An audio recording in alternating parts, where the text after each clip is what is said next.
Sir ఇక ఇప్పుడు మనం చూస్తున్నాము వీరసింహారెడ్డి ఏమో మీరు మీరు ఆల్రెడీ విశ్లేషణ చేశారు. టాక్స్ కూడా చూస్తే వీరసింహారెడ్డికే ఎక్కువ మొగ్గు ఉంది, వాల్తేరు వీరయ్య అంతగా ప్రాధాన్యత ఇది లేదు అనేటువంటి వస్తుంది. సో ఈ నేపథ్యంలో అంటే వాళ్ళందరూ కూడా ఆరోగ్యకరమైన వాతావరణం ఇద్దరి దగ్గర నెలకొంది. ముందు ఆయన సినిమా చూడండి, తర్వాత నా సినిమా చూడండి, లేకపోతే నా సినిమా చూసి ఆ సినిమా చూడండి, ఇట్లా అనుకోవటం ఇట్లా అనుకున్నా. మళ్ళీ ఇప్పుడు ఫ్యాన్స్ ఏదైతే ఉన్నారో మా బాలయ్య బాబు ముందంజలో ఉన్నాడు, ఎప్పుడైనా కానీ ఈ సంక్రాంతి వచ్చింది అంటే మాకే అది ఫేవర్ అనే పదాలు ఎక్కువ వినపడుతున్నాయి. అవునవును, మొత్తంగా ఈ ఫ్యాన్స్ దగ్గర నుంచి. మళ్ళీ ఇది చిలికి గాలివానైనట్టు మా అభిమాన నాయకుడు, మా అభిమాన హీరో గొప్ప అంటే మా అభిమాన హీరో గొప్ప అనే పరిస్థితి, మళ్ళీ ఇది వివాదం ఏమైనా రాజుకునే పరిస్థితి ఉంటుందట. మీ విశ్లేషణ ఏంటి?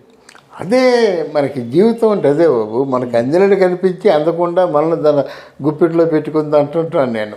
ఎందుకంటే వీళ్ళు ఏమనుకున్నారు, రెండు బ్రహ్మాండంగా సంక్రాంతి బరిలో దేదీపి మనంగా విజయవంతం అవుతాం అనుకున్నారు. అంటే వీరసింహారెడ్డి చాలా బాగుంది, కలెక్షన్స్ పరంగా కూడా బాగుంది. ఈవెన్ డల్లాస్ అమెరికా ప్రాంతాల్లో కూడా కొన్ని ఆటంకాలు వచ్చినా సరే వైభవంగా పోతుంది.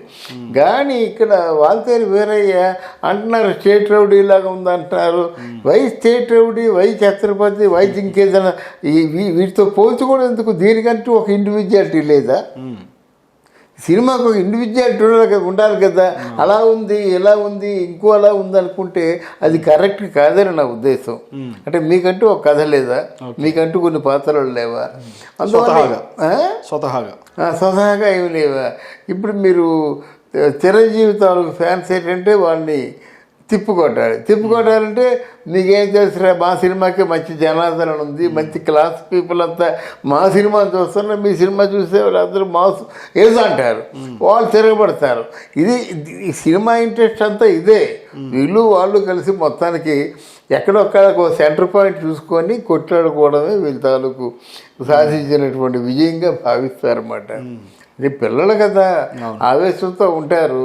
జై బాలయ్య, జై బాలయ్య అంటారు, కానీ జై వీరయ్య అనలేదు కదా వీళ్ళు. మెగాస్టార్ చిరంజీవి జై అన్నప్పుడు కూడా అంత ఎక్కువ ఆదరణ మెగాస్టార్ దగ్గర నుంచి రాదు, ఊపు ఉత్సాహం రాదు. బాలయ్య అక్కడ షేక్ హ్యాండ్ ఇచ్చినప్పుడు కూడా మీరేం ఆలోచించొద్దు, బాలయ్య నెంబర్ 1 పోండి అంటాడు అంతే. కానీ చిరంజీవి అలా మాట్లాడు లేదు, ఆయన బాగుండాలి, నేను బాగుండాలి, ఆయన సినిమాలు బాగా ఆడాలి, నా సినిమాలు బాగా ఆడాలి, ఇలా మాట్లాడతారు. ఆ పెద్దరికాన్ని కోల్పోడు. అంటే బాలయ్య పెద్దరికం లేదని నేను చెప్పడం లేదు, కానీ ఆయనకి ఆవేశం ఆపుకోలేడు, మనమే ముందు అంటాడు అన్నమాట. అది ఎన్టీ రామారావు గారి నుంచి వచ్చినటువంటి ఆ సంప్రదాయం, అది ఆ ఫోర్స్ అన్నమాట. దాన్ని మనం కాదనలేము. అవును సార్. మరి అట్లా అనుకుంటే ఇప్పుడు ఇట్లా మళ్ళీ ఈ వివాదాలు, మళ్ళీ ఇద్దరి మధ్య వివాదాలు ఇదేందనుకుంటే ఇప్పుడు ఒక స్నేహపూర్వక వాతావరణం కనపడుతుంది. ఎందుకంటే సార్ పార్టీల పరంగా కూడా ఏకతాటిపైకి వచ్చి కలిసి నడవాలి, జగన్మోహన్ రెడ్డిని దించాలనేటువంటి ఆలోచనలో ఉన్నారు వీళ్ళంతా. మరి ఇలాంటి సమయంలో మళ్ళీ ఇట్లా వ్యాఖ్యలు చేసుకొని ఇప్పుడే కలుసుకున్నట్టుగా మాట్లాడుకొని మళ్ళీ ఒకరికొకరు కారం కొట్టుకున్నట్టుగా ఏమన్నా మాట్లాడి ఇట్లా మీరు తట్టుకోలేనటువంటి ఒక సమాధానం చెప్తాను. అంటే ఏంటంటే ఈ 2 సినిమాలు బరిలో దిగిన తర్వాత ఏ సినిమా కొంచెం వీక్గా ఉన్నా సరే బలమైన సినిమా బలహీనమైన సినిమాని తొక్కేస్తుంది. ఫ్యాన్స్ కూడా అదే కోరుకుంటారు. ఒక సినిమా నిలబడాలి, రెండో సినిమా పూర్తిగా అణగారిపోవాలి. అణగార్చేంత వరకు రకరకాల పుకార్లు వస్తాయి, రకరకాల నినాదాలు వస్తాయి అన్నమాట. అందువల్ల ఇప్పుడు ఏమంటున్నారు, వీరసింహారెడ్డి నెంబర్ 1 ఆ డైలాగులు కానీ ఏమైనా బ్రహ్మాండంగా ఉన్నాయనుకుంటున్నారు అనమాట. అదొకటి రాజకీయంగా ఎప్పుడైతే కొంచెం డైలాగ్స్ ఫెయిల్ అయ్యో జనంకి ఆకర్షణ అన్నమాట. జనం కోరుకుంటుంది అదే కదా. జనం ప్రజలు వాళ్ళకి ఎదురైన రాజకీయ నాయకుల మీద ఎలాంటి డైలాగ్స్ ఉంటే బాగున్ను అని ఏ డైలాగ్స్ అయితే చూసి వాళ్ళు హ్యాపీగా ఫీల్ అవుతున్నారో ఆ డైలాగ్స్ వీరసింహారెడ్డిలో పుష్కలంగా ఉన్నాయి. ఇక్కడ వాల్తేరు వీరసింహారెడ్డి డైలాగ్స్ గురించి ప్రభుత్వం కూడా ఏంటి ప్రభుత్వం పైన కామెంట్స్ చేసే విధంగా ఉన్నాయంటే ఒకసారి చెక్ చేయండి అని చెప్పి కొంతమంది ఏదో అధికారులని సినిమా చూడమని పంపించారన్నట్టుగా కూడా తెలుస్తుంది సార్. అవునండి, అప్పుడు చెక్ చేయండి అంటారు. అంటే సినిమా కథలో ఒక భాగం అంటాం. వాళ్ళు పేరు తీసి మాట్లాడరు కదా, డైలాగు సర్కాస్టిక్గా ఉంటాయి కానీ పేరు తీసి మాట్లాడరు కదా. అంటే ఏమన్నా ఇప్పుడు ఈ ఎవరిని గురించి మాట్లాడుతున్నా ఈ ప్రభుత్వం గురించే మాట్లాడుతున్నాం అనుకుంటే ఎలాగవుతుంది అని వాళ్ళు ఎదురు తిరుగుతారన్నమాట. కనుక వాళ్ళకి ఉన్న వెర్షన్ వాళ్ళకు ఉంటుంది అన్నమాట. కానీ ఇక్కడేంటంటే వేరేలోనూ ఆ ప్రభుత్వం అండగా లేదు. ప్రభుత్వాన్ని అండగా తీసుకోలేదు, వ్యతిరేకంగా తీసుకోలేదు.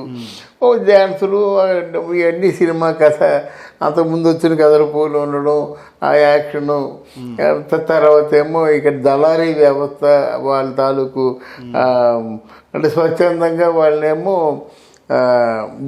బ్యాంకుల్ని దోచుకోవడం, డబ్బుని దోచుకోవడం, వాళ్ళ ఆదాయ వనరులను దోచుకోవడం, ఇదే కదా కథ. ఇందులో ఏముంటుంది ప్రత్యేకించి జనం వచ్చి చెప్పుకునేది ఏముంటుంది? ఏం ఉండదు.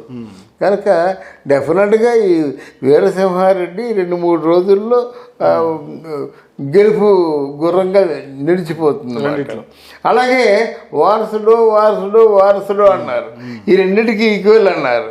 తెగిపోయిన సినిమా వస్తుందన్నారు. ఇప్పుడేముంటుంది? ఈ వీరసింహారెడ్డి సినిమా తర్వాత తెగింపే నిలబడుతుంది. ఇక్కడ మన వాల్తేరు వీరయ్య, ఈ వారసుడు రెండు కూడా బాక్సాఫీస్ దగ్గర పల్టీ కొట్టే అవకాశాలు ఎక్కువగా ఉన్నాయి. అవునా సార్? ఇంతకుముందు విజయ్ చాలా పెద్ద ఆర్టిస్ట్ అని ఎవరో చెప్పారు, మన దిల్లా చెప్పాడు. అజిత్ కంటే విజయ్ పెద్ద ఆర్టిస్ట్ అండి. అజిత్ కంటే విజయ్ పెద్ద ఆర్టిస్ట్ కాదు. లేకపోతే తెగింపైన సినిమా అసలు ఎక్కడో లేదని చెప్పారు అన్నమాట. ఇప్పుడు ఈరోజు నిలబడే సినిమా ఏదైనా ఉందంటే తెగింపు నిలబడుద్ది అన్నమాట. అంటే మనం వాస్తవాలు చెప్పుకుంటాం కనుక మనం చెప్పిన మాటల మీద ప్రేక్షకులకు ఒక అంటే భరోసా ఉంది కనుక మనం చెప్పుకుంటున్నాం అన్నమాట. డెఫినెట్గా వీరసింహారెడ్డి నిలబడుతుంది, అజిత్ తాలూకు తెగింపు నిలబడుతుంది. ఈ 2 సినిమాలు సబార్డినేట్స్గా మాత్రం మిగులుతాయి. Thank you very much sir. Thank you sir. Thank you.